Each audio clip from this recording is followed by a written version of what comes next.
Hello guys, this is my most favorite stream kasi po napakalinis ng tubig. Galing po sa bukid ang tubig niyan at malinaw. Sundan nyo lang po yung nakasulat na direction and pagkababa nyo po ng bus, akyat po tayo dito sa footbridge. Pagkadating po sa footbridge, kumaliwa po kayo. Ayan po, kumaliwa po tayo at hanapin nyo po yung yellow footbridge. Lumipat po kayo sa kulay dilaw na footbridge. At sa dulo po ng ng footbridge, tatawid po tayo diyan sa kalsada na yan. Pag nakatawid na po tayo dito sa kalsada na ito, kumanan po tayo. Ayan po, kanan po tayo. At dire-diretso po tayo hanggang doon sa pinakadulo ng na yan, sa pinakadulo ng kalsada na yan. Dadaanan nyo po yung na yan, Tungchung Arc. Ito po, nandito na po tayo sa dulo. Pag narating natin ang dulo na ito, kakaliwa na po tayo. At dire-diretso po yan hanggang dadaan kayo ng village at pagkarating po kayo dito sa steel bar na yan, lagpasan nyo po yan. Pag nalagpasan nyo po yan, makikita nyo po yung signage, mga about 2 minutes, makikita nyo po yung signage na bawal magtapon ng basura. Diyan na po kayo kumaliwa. Kasi in 1 minute po, mararating nyo na po itong itong stream.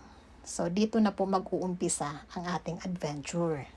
Natural po, pag nandito na tayo sa stream, sasayangin ba naman natin ang time na makaligo dito sa napakalinis at malinaw pong tubig? Siyempre, pwede din po tayo mag-ihaw, kaya nagdala po kami ng mga isda at mais, saka kung ano-ano pa, na inihaw po namin dyan, kasi po pwede naman pong umihaw. At saka meron po nga palang drinking water po, umakyat lang po kayo sa taas ng konti. May drinking water po dyan. So, kung wala po kayong tubig, pwede po kayong umigip dyan. So, syempre, maghapon po kami dito, kaya ang dami po naming niluto. May mga dala din po kaming karne at talong. Inihaw din po namin. At syempre, kasama po ang aming mga beshi. So, pagkatapos po namin magsikain, balik sa ligo na po kami. Naligo po talaga kami dito maghapon kasi nga po napakalinis ng tubig at hindi po gaanong matao. Sabi po nila, pag medyo madaming tao, medyo lumalabo ng konti yung tubig. Pero naman po yun, naiintindihan kasi nga po madami ang tubig. Pero pag konti po ang tao, talagang napakalinaw po ng tubig. Mai-enjoy nyo po ng sobra yung pagliligo nyo. Yan nga po, nagsikain po kami dito po kami nagsikain ng lunch. Ang saya-saya po nung kainan namin kasi po solong-solo halos namin yung lugar. Konti po kasi yung tao nung pumunta kami dito. Kaya masayang masaya. Syempre talagang ligo to the max kami diyan.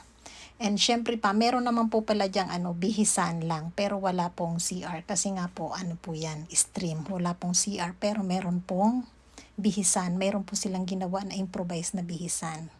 Kaya kaya talagang nagpalutang-lutang lang po kami diyan kahapon. Tas natutuwa nga po pala kami dito sa Indonesia kasi talagang gumawa sila ng ganyang food.